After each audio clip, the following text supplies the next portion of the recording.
Hi, it's Roy Freirich. I'm here with my second novel, Deprivation. Just out. I'm wearing my special author event shirt, which I intended to wear March 12th to my author reading at West Hollywood's legendary Book Soup, another of way, way too many events that unfortunately had to be postponed.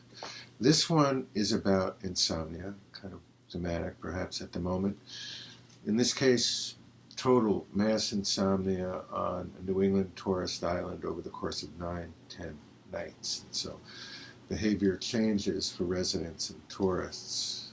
They feel clumsy and confused and blurry and then misunderstood and aggrieved.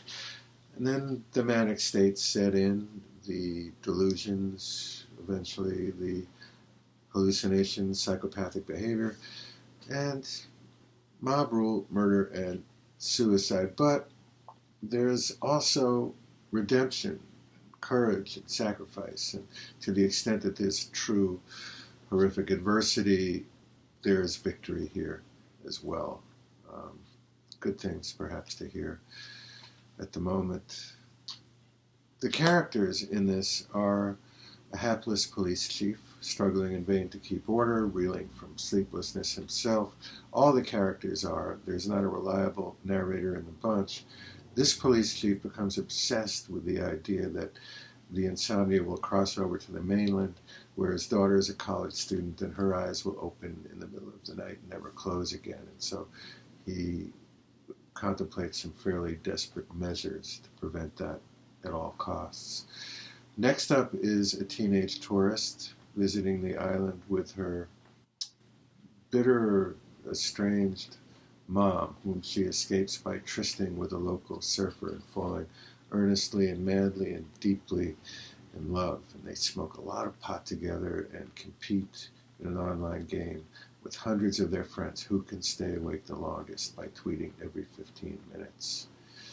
And then finally, most importantly, I guess, the main character is the new urgent care physician on the island who, until a few months earlier, was a Harvard psychiatrist who, in a very dark moment, lost a student patient to suicide over the phone, and so has repaired to Carrituck Island here, vowing never to be a therapist again, never to be responsible for anyone else ever again. And here he treats bee stings and sunburns and hangovers, tourist maladies, shares a shabby yacht in the local marina with a local coffee shop waitress who begins to think better of the whole arrangement. And so for him, it's weed and wine and a sinecure until, there's always an until, a mute, mysterious boy is found on the beach clutching a handheld video game,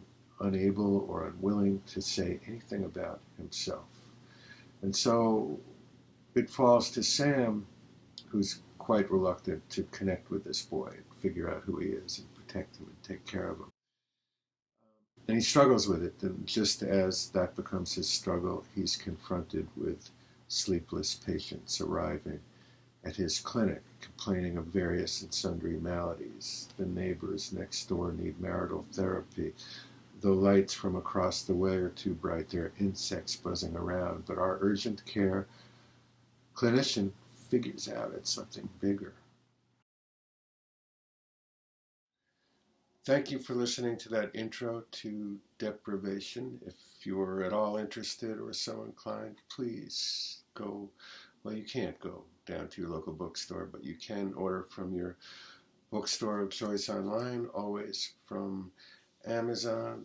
I'll be back to read some excerpts now and then. Until then, please, everyone, be safe, be smart, and above all, be well.